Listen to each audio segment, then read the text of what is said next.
بسم اللہ الرحمن الرحیم ان الصلاة تنہی عن الفحشاء والمنکر ولذکر اللہ اکبر صدق اللہ مولانا العظیم وقال رسول اللہ صلی اللہ علیہ وسلم الصلاة عماد الدین او کما قال علیہ الصلاة والسلام۔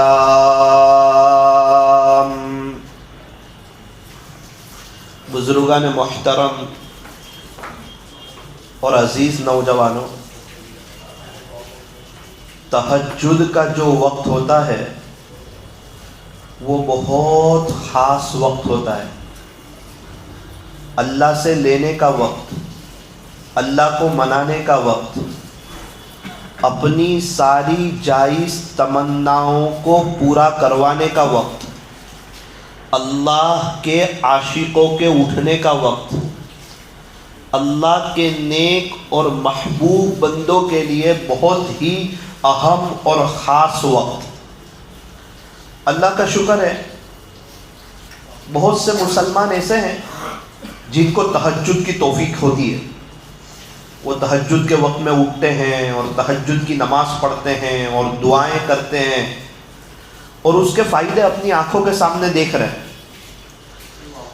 ان مومنوں کا، ان ایمان والوں کا، ان مسلمانوں کا اندر سے دل روتا ہے کہ کاش اگر سارے مسلمان تہجد پڑھنے والے ہو جائیں تو سب کی دنیا آخرت دونوں سنور جائیں، چین سکون مل جائیں، بہاریں مل جائیں، رونقیں مل جائیں۔ کچھ لوگ ہیں ان کو تہجد کی توفیق نصیب ہے، مسلمانوں کا ایک بڑا طبقہ ہے وہ تہجد کی نماز سے محروم ہے۔ کچھ اہم اور قیمتی باتیں سمجھنے کی ضرورت ہے۔ جو تہجد کی نماز پڑھتے ہیں وہ تہجد کی نماز کا اہتمام کریں، پڑھیں،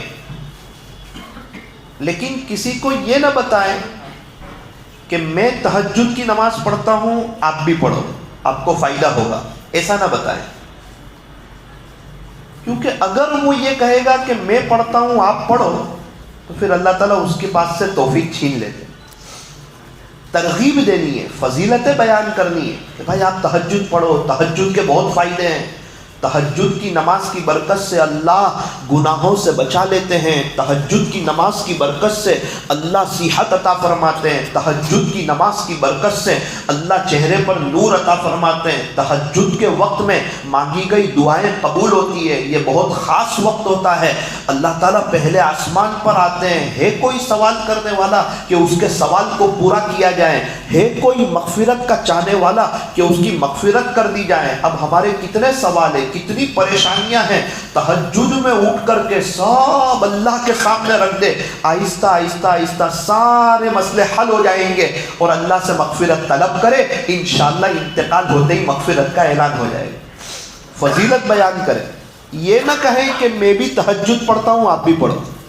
راجستھان میں ایک بزرگ سے ملاقات ہوئی، ایک اللہ والے سے ملاقات ہوئی، مجھے کہنے لگے مولانا میں روزانہ رات میں مجھے 3:30 بجے کوئی اٹھا دیتا تھا، جب دنیا میٹھی نیند سوتی تھی الحمدللہ میں اٹھتا تھا، تہجد پڑھتا تھا اور مجھے بہت سکون لگتا تھا اور مجھے بہت پیس آف مائنڈ تھا اور میری لائف بہت بیسٹ اور بہترین گزر رہی تھی، کیونکہ اللہ مجھے 3:30 بجے اٹھاتے تھے اور تہجد کی توفیق عطا فرماتے تھے۔ تہجد کی توفیق کئی سالوں تک چلتی رہی۔ ابھی کچھ وقت پہلے، کچھ وقت یعنی بڑا وقت ہو گیا، 2017 میں ایک شخص کی تشکیل کر رہا تھا، تہجد پڑھو تہجد پڑھو، پڑھتے پڑھتے میں نے یوں کہہ دیا کہ میں بھی پڑھتا ہوں آپ بھی پڑھو۔ یہ 2017 سے 2024 آ گیا، بولے وہ دن آج کی گھڑی اللہ نے مجھ سے تہجد کی توفیق چھینی۔ اسی لیے ہمیں نیک اعمال کرنا ہے، آخرت کی تیاری کرنا ہے، تہجد کی نماز پڑھنی ہے، لیکن کسی کو یہ نہیں بتانا کہ میں پڑھتا ہوں، اس کی ترغیب دینی ہے، اس کی فضیلت بیان کرنی ہے۔ اور مسلمانوں کا ایک وہ بڑا طبقہ ہے جو تہجد پڑھنا چاہتا ہے، اس کی چاہت ہے کہ میں تہجد پڑھوں، میرے مسئلے حل ہو جائیں، میری پریشانیاں دور ہو جائیں، مجھے چین سکون مل جائے، میری دنیا آخرت بہترین ہو جائے. ایسا نہیں ہے کہ وہ نہیں چاہتا ہے، لیکن اس کی ایک آواز ہے دل کی کہ بھائی مولانا آنکھ نہیں کھلتی، توفیق نہیں ہوتی. چاہتا تو ہوں، کب پڑھ لیتا ہوں کہ جب جماعت میں ہوتا ہوں، جب رمضان کا مہینہ آتا ہے، جب کوئی دینی بڑی نسبت آتی ہے اس وقت تو میں پڑھ لیتا ہوں، لیکن عام دنوں میں مجھے تہجد کی توفیق ہوتی نہیں ہے. تو اس کا کوئی حل ہے کہ تہجد کی توفیق ہو جائے، تہجد کی نماز ہو جائے؟ فرمایا کہ ہاں. ایک شخص حضرت حسن بصری رحمت اللہ علیہ کے پاس آئے اور آ کر کے کہا کہ حضرت مجھے تہجد کی توفیق نہیں ہو رہی، بہت کوشش کرتا ہوں، وظیفے پڑھتا ہوں، یہ کرتا ہوں، وہ کرتا ہوں، میری دل کی چاہت ہے، خلاصہ یہ کہ مجھے تہجد کی توفیق ہوتی نہیں. آپ کوئی عمل بتا دیں، کوئی وظیفہ بتا دیں، کوئی طریقہ بتا دیں جس سے اللہ تعالیٰ مجھے تہجد کی توفیق عطا فرما دے.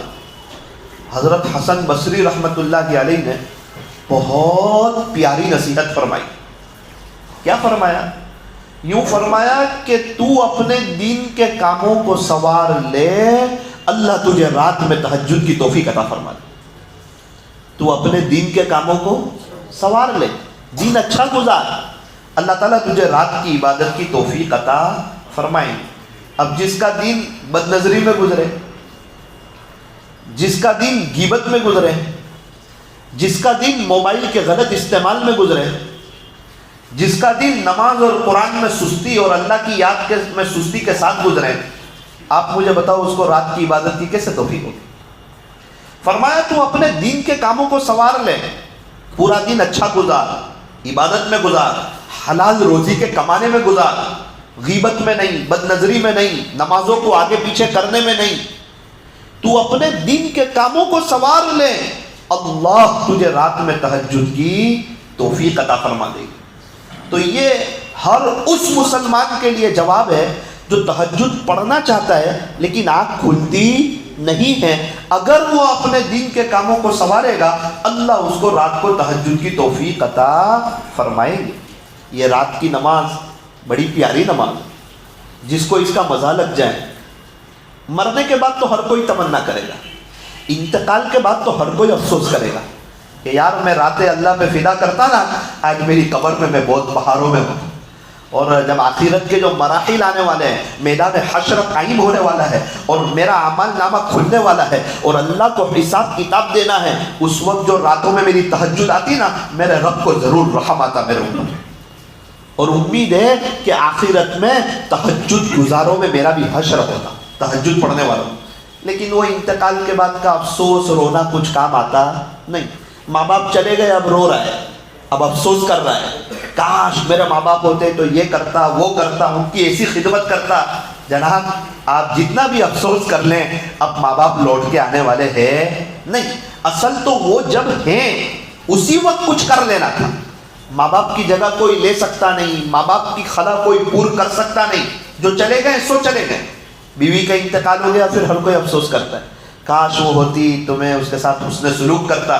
لیکن جب وہ چلی گئی سو چلی گئی، وہ تو لوٹ کے آنے والی نہیں ہے. انسان انتقال کے بعد افسوس کرے گا، کاش میں نیک بن جاتا، میں نیک جوان بنتا، میں اپنی جوانی اللہ پہ فدا کرتا، میں 5 وقت کی نمازیں پڑھتا، میں روزانہ قرآن شریف کی تلاوت کرتا، میں حرام کمائی کی طرف نہ جاتا، میں اپنے بزنس میں ہمیشہ سچ بولتا، تھوڑا کماتا اور اس پر راضی رہ جاتا، زیادہ کے چکر میں جھوٹ بول کے اپنی دنیا آخرت کو اور اپنے بچوں کی آگے کی زندگی کو برباد نہ کرتا. مجھے کیا ہو گیا، میں نے کیوں جھوٹ بولا، میں نے کیوں دھوکہ دیا، میں نے کیوں ایک بتائے بغیر مال بیچا، آج میری بھی آخرت برباد، گھر والوں کی بھی آخرت برباد. اور وہ پیسہ نسلوں میں چلے گا تو وہ پیسہ برائیاں لائے گا، وہ پیسہ بے حیائی لائے گا، وہ پیسہ گھروں میں دشمنیاں لائے گا، وہ پیسہ بچوں میں میاں بیویوں میں آپس میں لڑائیاں لائے گا. ایک کاش میں حلال روزی کماتا، میں سچ بولتا.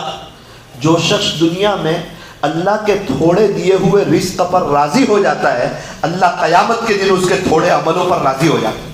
اس لیے ہمیشہ سچ بولنا، حلال روزی کمانا. تو یہ راتوں کی عبادت یہ اللہ کو بہت پسند، یہ تہجد کی نماز یہ اللہ کو بہت پسند، رات کو اللہ کو منانا یہ اللہ کو بہت پسند۔ بہت سے اللہ والے ایسے ہیں جو پوری رات نہیں سوتے، پوری رات نہیں سوتے۔ ابھی میں احمد آباد گیا تھا 2 دن پہلے، ایک گھر میں میرا قیام تھا، تو میں نے وہ گھر والوں کے ساتھ تہجد کی بات شروع کر دی کہ تہجد کی نماز پڑھیں۔ اس نے کہا کہ مولانا آپ جس گھر میں رکے ہو اللہ کا شکر ادا کرو۔ میں نے کہا کیوں؟ کہ میرے ماں باپ وہ ہیں جو 2:30 بجے بعد سوتے نہیں ہیں، وہ تہجد پڑھتے ہیں، کبھی 1:30 بجے اٹھ جاتے ہیں، کبھی 2 بجے اٹھ جاتے ہیں، کبھی 2:30 بجے اٹھ جاتے ہیں۔ یہ راتوں کی عبادت کے شوقین ہیں، یہ ماں باپ اللہ اس کے رسول کے دیوانے ہیں۔ میرے ماں باپ وہ ہیں جن کو اپنی آخرت کی فکر ہے، ماشاءاللہ ان کا بچہ بھی عالم اور نیک اور دیندار۔ اتفاق سے میرا ایک جگہ جانا ہوا تھا، میں سفر میں تھا، سفر سے لیٹ آیا، رات کو 1:45 بجے، تو جیسے ہی گھر میں داخل ہوا پتا چلا کہ ان کے گھر والے سب تو ماں باپ تو تہجد کی نماز پڑھ۔ میں نے کہا بولے اب نہیں سوئیں گے یہ مولانا؟ میں نے کہا دیکھو بیچ شہر ہے، عین شہر ہے، اور اس کے بیچ میں ان کے پاس اپنے اللہ کے لیے وقت ہے، تجارت ہے، کاروبار ہے، مشغولی ہے، لیکن جس نے رات کی عبادت کا مزہ چکھ لیا، جس نے جس کھانے کا مزہ چکھ لیا وہ تو وہاں بار بار کھانے جائے گا، جس نے جس آئس کریم کا مزہ چکھ لیا وہ تو بار بار آئس کریم کھانے جائے گا، جس نے جس جگہ کی چائے کا مزہ چکھ لیا وہ تو بار بار چائے پینے جائے گا، جس نے جس دوستوں کی کمپنیوں کا مزہ چکھ لیا وہ تو ان کمپنیوں میں بار بار جائے گا، اور جس نے رات میں تہجد کا اور قرآن شریف کی تلاوت کا مزہ چکھ لیا وہ تو بار بار رات میں تہجد پڑھے گا اور قرآن شریف کی تلاوت کرے۔ اللہ کرے ہم یہ مزے چکھیں، ہم نمازوں کے مزے چکھیں، ہم قرآن شریف کی تلاوت کے مزے چکھیں، ہم اللہ کو راضی کرنے کے مزے چکھیں۔ صحابہ نے یہ مزے چکھے تھے۔ ایک صحابی رات میں قرآن شریف پڑھتے ہوئے رو رہے تھے، گریا طاری ہو گیا قرآن شریف کی تلاوت کرتے کرتے رات میں۔ صبح میں پیارے نبی صلی اللہ علیہ وسلم کی خدمت میں حاضر ہوئے۔ اللہ کے نبی صلی اللہ علیہ وسلم نے ارشاد فرمایا تمہارے رات کے رونے نے اللہ کے فرشتوں کو رلا دیا۔ اللہ اکبر! کیا وہ قرآن کی تلاوت ہوگی، اور کیا وہ لذت ہوگی، اور کیا وہ مٹھاس ہوگی۔ یوں فرماتے ہیں کہ تمہارے رات کے رونے نے اللہ کے فرشتوں کو بھی رلا دیا۔ اللہ کرے کہ وہ مزہ ہمیں بھی نصیب ہو۔ ہم قرآن شریف پڑھ رہے ہو، آنکھوں میں آنسو آ رہے ہو کہ یار آج میرے ہاتھ میں میرے رب کا قرآن ہے، ابھی تک میرے ہاتھ میں موبائل تھا، ابھی تک میرے ہاتھ میں اخبار تھا، ابھی تک میرے ہاتھ میں نیوز تھا، ابھی تک میرے ہاتھ غفلتوں میں تھے، آج یہ اللہ کا قرآن یہ آج میرے ہاتھ میں ہے اور مجھے اس کے پڑھنے کی توفیق نصیب ہو رہی ہے۔ یہ اس بات کی علامت ہے کہ اللہ تعالیٰ مجھ سے خوش ہے، اللہ تعالیٰ راضی ہے۔ یہ قرآن کی برکت سے اللہ تعالیٰ عزتیں عطا فرماتے ہیں، برکتیں عطا فرماتے ہیں، راحتیں عطا فرماتے ہیں۔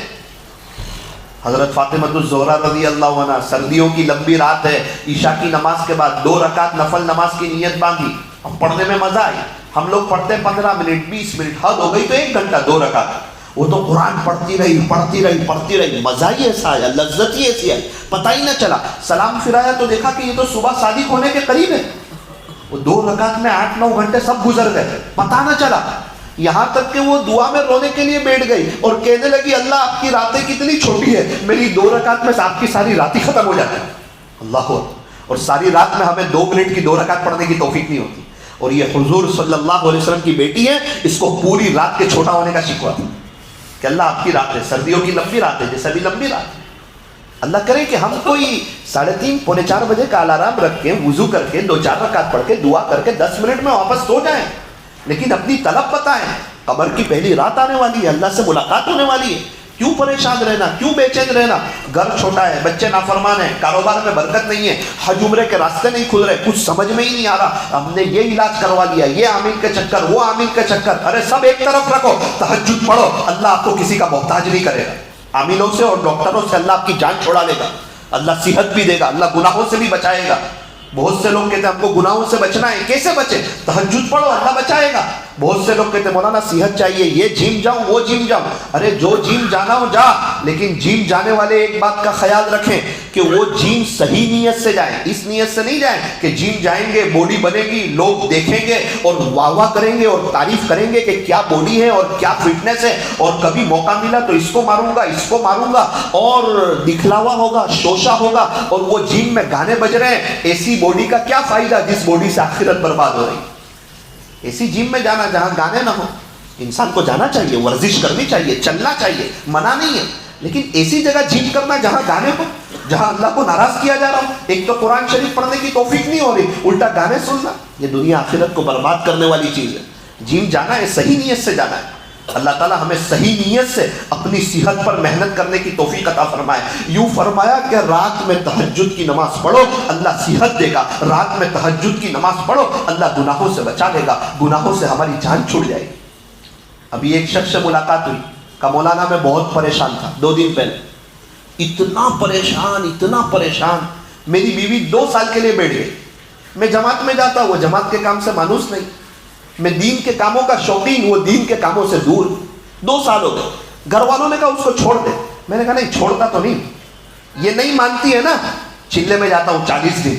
سنا ہے اللہ کے راستوں کی دعائیں قبول ہوتی. وہاں جا کے اللہ کو منا کے آتا ہوں. پھر دیکھو کیسے نہیں مانتی. مولانا میں چلے میں گیا, موبائل نہیں لے گیا. بولے موبائل ہوگا تو اس میں دھیان لگے گا نا. اب میں تو جب جا ہی رہا ہوں تو دنیا سے ہٹ کٹ کے ایک اللہ سے جڑنے کے لیے جا رہا ہوں. چلے میں چلا گیا اور اللہ تعالیٰ سے دعا کی کہ پیارے اللہ, چلے میں آیا ہوں, روزانہ تہجد پڑھنا چاہتا ہوں. مولانا 2:45 بجے اللہ سے دعا کرتا, اللہ میرے پاس موبائل بھی نہیں ہے, میرے پاس الارم بھی نہیں ہے, اور میں آپ کو لینے کے لیے آیا ہوں. رب کریم رات میں مجھے 2:45 بجے اٹھا دینا. مولانا این 2:45 بجے 2:45 کو میری آنکھ کھلتی تھی, پتہ نہیں کوئی اٹھا دیتا تھا. اللہ کی مدد آتی تھی, کیونکہ میری نیت سچی تھی, میرا دل سچا تھا, اور میری طلب سچی تھی. میں تہجد پڑھنا چاہتا تھا, اور تہجد پڑھ کے میں تہجد میں 5 پارے پڑھتا تھا. مولانا 2:45 کو اٹھ جاؤں, 3 بجے پڑھنا شروع کروں, 3 سوا 3 کو 5 پارے. یہ چلے میں نے 5 یا 6 قرآن تہجد میں ختم کیے اور اللہ سے دعا کی. میں گھر آیا, دوسرے دن میرے سسرال سے فون آیا کہ آپ کی بیوی کو لے جاؤ. کوئی بیٹھک نہیں, کوئی مسئلہ نہیں. اگر تو نہیں مانتی تو میں اللہ کو منا لیتا ہوں. اللہ اکبر. یہ وہ تہجد ہے, یہ بڑے بڑے مسئلوں کو حل کروا دیتی ہے. تہجد کی نماز یہ اللہ سے لینے کا ذریعہ ہے. تہجد کی نماز یہ اللہ کو منانے کا ذریعہ ہے. کیا کریں کہ تہجد کی توفیق ہو جائے؟ فرمایا دین کے کاموں کو سنوار لو, اللہ رات کو تہجد کی توفیق عطا فرما دے گے. آپ کا اجتماع ہے سورت کا, اجتماع میں شریک ہونے کی کوشش کریں. ہمارے یہاں بہت سے لوگ صرف بیان میں جاتے اور آ جاتے ہیں. بہت محنت کے بعد اجتماع ہوتا ہے, کئی مشوروں کے بعد اجتماع ہوتا ہے, کئی لاکھوں روپئے خرچ کرنے کے بعد اجتماع ہوتا ہے. 200-300 لوگ پنڈال باندھتے ہیں, واش روم بناتے ہیں, اور یہ محنت کرتے ہیں, اور نل لگاتے ہیں, اور پانی کا انتظام کرتے ہیں. کس کی زمین ہوتی ہے, کتنا وقت صفائی کرنے میں لگتا ہے. کتنے غریب لوگ اجتماع کا پنڈال بناتے بناتے اللہ سے دعا کرتے ہیں. کتنے لوگ پنکھے لگاتے ہیں, اور کیا محنت اور کیا کوشش, اور کیا ہونے کے بعد کتنے لوگ راتوں کو تشکیل کرتے ہیں. تب جا کے 50-60 جماعتیں تیار ہوتی ہے, اور ہم ایک اجتماع میں بیان سن کے آ جاتے ہیں. نہ اجتماع کے پنڈال میں محنت کی, نہ تشکیل میں محنت کی, نہ اللہ کے راستے میں ایک بیان سن کے آ گئے. بیان تو جمعہ میں بھی سن رہے, بیان تو آپ ہفتہ واری اجتماع میں بھی سن سکتے ہیں. پورے 3 دن اللہ کے راستے میں وقت لگانا. ہمارے یہاں ایک شخص ہے, بہت غفلت میں زندگی گزر رہی تھی. ابھی ماشاءاللہ ان کے بچے حافظ عالم ہیں, بچوں کا سال لگا ہوا. اللہ تعالیٰ نے ان کو 15-20 حج عمرے کے سفر کرا دیے. ہر سال چلا لگتا ہے, کئی بیرون کے سفر ہوئے. اللہ تعالیٰ نے ان کو عزت عطا فرما دی. ابھی بھی ان کا سال میں 3-4 سفر ہو جاتے ہیں, حج عمرے کے, چلے کے. اور اللہ تعالیٰ نے ان سے بدعت کی جگہ میں ایسا کام لیا جس کو الفاظ میں بیان نہیں کیا جا سکتا. میں نے ان سے پوچھا کہ آپ کی زندگی کیسے چینج ہوئی, آپ کی لائف کیسے چینج ہوئی, آپ کی زندگی میں دین کیسے آیا, آپ کے بچے حافظ عالم کیسے بنے, آپ نے اتنے حج عمرے کیسے کیے, اللہ تعالیٰ نے آپ کے یہ راستے کیسے کھولے, اور اللہ تعالیٰ نے آپ سے اتنا سب کام کیسے لیا. کہ مولانا میری غفلت میں زندگی گزر رہی تھی, ایک اجتماع تھا اس میں شریک ہو گیا. پورے اجتماع میں کوئی بات میرے دل پہ نہیں لگی. حضرت مولانا اسماعیل صاحب گودرا دامت برکات ان کی دعا تھی, وہ دعا میرے دل پہ لگ گئی کہ یار یہ لوگ ہمارے لیے تڑپتے ہیں, یہ لوگ ہمارے لیے روتے ہیں, یہ لوگ ہمارے لیے کوشش کرتے ہیں, اور ہم دین سے دور ہیں. بس اس کے بعد میری لائف چینج ہوئی, گھر میں دین آیا, اللہ کے راستے میں جانا شروع کیا, بچوں کو حافظ عالم بنایا, ان کو سال لگوایا, اور یہ بدعتی علاقے میں محنت شروع کی, اور جم کے مانگ کے آیا اللہ بار بار حج عمرے میں جانا چاہتا ہوں. آپ دیکھیے اللہ تعالیٰ نے میرے راستے کھول دیے, چلے لگوائے, بیرون کا سفر کروایا, عزتیں دی, اللہ نے اولاد کو نیک بنایا. آپ دیکھیے اللہ نے شاندار مکان دیا, گاڑی دی. اب مجھے کوئی چیز کی کمی نہیں ہے. زندگی کہاں چینج ہوئی؟ اجتماع, دعا دل پہ لگ گئی. اللہ کرے ہم بھی پورے 3 دن کے لیے جائیں اور اپنی طلب اللہ کو بتائیں کہ اللہ میں اجتماع کے لیے کچھ نہ کر سکا, لیکن 3 دن فارغ کر کے میں آپ کے پاس آ چکا ہوں. اللہ تبارک و تعالی ہمارے بیٹھنے کو. تو تہجد کی نماز یہ بڑی اہم چیز ہے. نیت کریں انشاءاللہ اجتماع میں پورا وقت لگائیں گے اور تہجد کی نماز کا اہتمام کریں گے. اللہ کے راستے میں نکلنے والوں کو اللہ تعالیٰ چین سکون عطا فرماتے ہیں.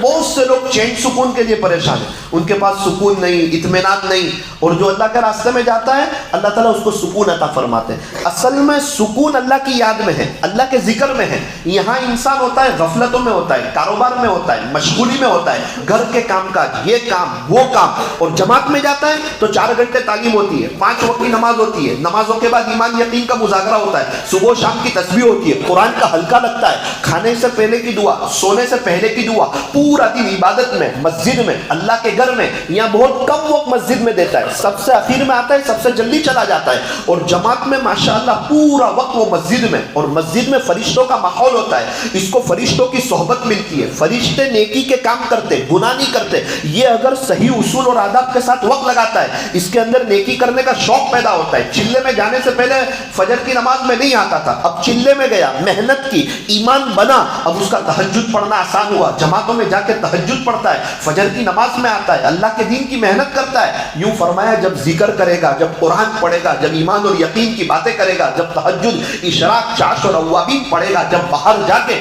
لوگوں کو اللہ اس کے رسول سے جوڑے گا, تو اس کو سکون ہی ملے گا نا. اللہ کے راستے میں نکلنے والوں کو اللہ نقد انعام یہ دیتے ہیں کہ اللہ تعالیٰ اس کو سکون عطا فرماتے ہیں, اللہ تعالیٰ اس کو عزتیں عطا فرماتے ہیں. ایک شرابی ہے, مسجد کی طرف آ رہا ہے, ارے بھائی کہاں جا رہے ہو؟ کہا میں تو چلے میں جا رہا ہوں. وہی آدمی دوڑ کے آتا ہے, ملاقات کرتا ہے, حضرت میرے لیے بھی دعا کرنا. آپ چلے میں جا رہے ہیں نا؟ ارے ابھی 1 منٹ پہلے تو غلط انداز سے بلا رہا تھا کہ تو شرابی ہے, تو مسجد کی طرف جا رہا ہے. ایک جملہ اس کی زبان سے نکلا اور کچھ نہیں. یہ نہیں کہتا میں نے شراب چھوڑ دی ہے, یہ نہیں کہتا میں نے شراب نہیں پی ہے, یہ نہیں کہتا کہ تو کس منہ سے میرے سے بات کر رہا ہے. صرف اتنا جملہ, بھائی میں چلے میں جا رہا ہوں, اور اس کے دل میں اللہ تعالیٰ نے عزتیں ڈال دی, اللہ نے محبت ڈال دی. وہ سامنے سے آ کے کہتا ہے بھائی میرے لیے بھی دعا کرنا. تو یہ وہ کام ہے, اس کی برکت سے اللہ تعالیٰ عزتیں عطا فرماتے ہیں. اللہ کے راستے میں نکلنے کی برکت سے اللہ برکتیں عطا فرماتے ہیں. چلہ 10,000 میں چلہ لگ جاتا ہے, 8,000 میں چلہ لگ جاتا ہے. جہاں جاتے ہیں وہاں والے متوجہ ہو جاتے ہیں. کوئی کہتا ہے ہماری چائے کی دعوت, کوئی کہتا ہے ہمارے کھانے کی دعوت. مولانا وہ تو دعوت آتی ہے, ارے آپ بزنس کے لیے جاؤ, کوئی کسی کو پانی کا پوچھتا ہے کیا, کوئی کسی کو چائے کا پوچھتا ہے کیا, کوئی کسی کو مسجد میں سونے دیتا ہے کیا؟ یہ مسجد بزنس والوں کے لیے. کہا نا, اللہ کے راستے میں نکلنے والوں کے لیے مسجدیں کھلی ہیں, اللہ کا گھر کھلا ہے. ہم اگر کسی سے ناراض ہو نا, ان کو اپنے گھر میں نہیں سلاتے. اللہ کسی سے ناراض ہو ان کو اپنے گھر میں کیسے سلائے گا؟ اللہ کے گھر میں سونا, رات کو تہجد میں اٹھ کے رونا, اپنا جان, اپنا مال, اپنا وقت لے کے نکلنا, دنیا کی مشغولیات سے نکلنا, اپنی فیملی یہاں, بچے یہاں تڑپ رہے, ہم وہاں تڑپ رہے. ہاں, جب کھیتی کو کیا چاہیے؟ پانی. اور اللہ کے دین کو کیا چاہیے؟ قربانی. جب پون چکی چلے گی نا تو یہ بجلی بنے گی. جب لوگ اللہ کے دین کے خاطر قربانیاں دیں گے, جیسے اللہ والے قربانی دے رہے ہیں, اللہ تعالیٰ نے ان کو علم دیا ہے, صلاحیت دی ہے, نالج دیا ہے, تقویٰ دیا ہے, وہ تو جگہ جگہ جا کے بیانات کر رہے ہیں. ہمارے پاس تو وہ علم نہیں, ہمارے پاس تو وہ صلاحیت نہیں, ہم تو ہر جگہ جا کے بیان کر سکتے نہیں. ہم کیا کریں اللہ کے دین کے لیے؟ کہا ہم اللہ والوں کی مجلسوں میں بھی جائیں اور ہم خود اللہ کے راستے میں وقت لگانے کی کوشش کریں, اور رات میں اٹھ کے رونے کی کوشش کریں. انشاءاللہ اس کا بڑا فائدہ ہوگا. اللہ کے راستے میں نکلنے والوں کی دعائیں قبول ہوتی ہے. حضرت مولانا ابراہیم صاحب دیولا دامت برکاتہم فرماتے ہیں, اللہ کے راستے میں نکلنے والوں کی دعائیں ایسے قبول ہوتی ہے جیسے بنی اسرائیل کے نبیوں کی دعا قبول ہوتی ہے. وہ شخص جس نے مجھے کہا نا کہ میری بیوی نہیں آ رہی تھی اور میں نے چلے میں گیا اور 5-6 قرآن تہجد میں پڑھے اور اللہ سے دعا کی, اور دوسرے دن میری بیوی آ گئی. اس نے کہا مولانا الحمدللہ میرا ایمان کیسے بنا, آپ کو بتاؤں ایمان بننے کی ابتدا کیسے ہوئی؟ میں نے کہا کیسے ہوئی؟ کہا میں چلے میں گیا, پہلا ہی دن ایک ساتھی کو لے گیا, گھر والوں نے کہا کہ یہ نیا ساتھی ہے, اس کا دھیان رکھنا. میں نے کہا میں بھی نیا ہوں. بولے تیری حفاظت میں اس کو بھیجتے ہیں. میری حفاظت میں نہ بھیجو, اللہ کی حفاظت میں بھیجو. میں خود اللہ کی حفاظت میں جا رہا ہوں, میں کیا اس کی حفاظت کروں گا, میں نیا ساتھی ہوں. مولانا شام ہوئی نا تو وہ نوجوان تو کہنے لگا مجھے ایک تکلیف ہے, روزانہ رات میں مجھے دودھ چاہیے اور انڈے چاہیے. اب ٹرین میں کہاں دودھ ملے گا, کہاں انڈے ملیں گے؟ اور ابھی اس کو نہ لا کے دوں تو اس کا دل ٹوٹ جائے گا. میں نے اس کو کہا تھا انشاءاللہ میں تیرا ساتھ دوں گا, تو چل میرے ساتھ. میں نے کہا اللہ تیرے راستے کی دعائیں قبول ہوتی. مولانا میری اللہ کے راستے کی پہلی دعا, میں اللہ سے مانگ رہا ہوں, دل سے مانگ رہا ہوں, موبائل تو رکھ کے آیا ہوں, اللہ دودھ کا اور انڈے کا انتظام کر دے. کوئی انتظام نہیں. ابھی 2 ڈبے آگے گیا, ایک مولانا جیسے ملے, ملاقات ہوئی, خیر خیریت, کیسے ہے مولانا, کیا حال چال ہے, ان کو اتنا ہدیے میں دیا. مولانا نے کہا کچھ کام ہو تو کہنا. کہا مولانا کہاں جا رہے ہو؟ کہا 2 اسٹیشن کے بعد میں اتر رہا ہوں, ہمارے ساتھ ایک ساتھی ہے, ان کو دودھ کی انڈے کی ضرورت ہے. ارے کوئی بات نہیں. فون کیا, کہا بیٹا تو آ رہا ہے نا, گرم گرم دودھ بھی لے آنا اور 4-5 بوئل انڈے بھی لے کے آنا. مولانا پونے گھنٹے کے بعد گرم گرم دودھ بھی آ گیا, بوئل انڈے بھی آ گئے. میں سمجھ گیا اللہ کے راستے کی دعائیں قبول ہوتی ہے. میں نے چلے میں تہجد میں 5-6 قرآن پڑھے اور رو رو کے اللہ کو منانا شروع کیا. آیا دوسرے دن سامنے سے فون آیا کہ آپ کی بیوی کو لے کے جاؤ, اور الحمدللہ میری بیوی بھی آ گئی. تو اللہ کے راستے میں نکلنے والوں کی دعائیں بھی قبول ہوتی ہیں, اور اللہ کے راستے میں نکلنے والوں کو اللہ تہجد کی توفیق بھی عطا فرماتے ہیں. اور بہت اچھی طرح سن لینا, جو اللہ کے راستے میں نکلنے والوں کے عیب دیکھتا ہے نا, عیب ہر ایک کے اندر ہے. کوئی انسان کس فیلڈ میں بھی ہو, فرشتہ کوئی نہیں ہے, بے عیب کوئی نہیں ہے, کسی میں کم کسی میں زیادہ. اگر کوئی دین کے کام کرنے والوں کے عیب دیکھے گا, خدا اس کو دین کے کام سے محروم کر دے گا. وہ صرف باتیں کرتے رہے گا بڑی بڑی, لیکن اللہ اس کو دین کے کام کے لیے قبول نہیں کرے گا. ایک موقع پر اس کو دین کے کام میں بیٹھنے کی توفیق نہیں ہوگی. اس لیے اللہ کے راستے میں نہ جانا الگ بات ہے, لیکن خدا کبھی بھی کسی کے عیب نہ دیکھنا, ہر ایک کی خوبیاں دیکھنا اور اللہ والوں کی مجلسوں میں جاتے رہنا. اللہ تعالی ہم تمام کو دین کے کاموں کو سنوارنے کی اور تہجد کے اہتمام کی اور اجتماع میں پورے 3 دن لگانے کی اللہ ہمیں توفیق اور سعادت نصیب فرمائے.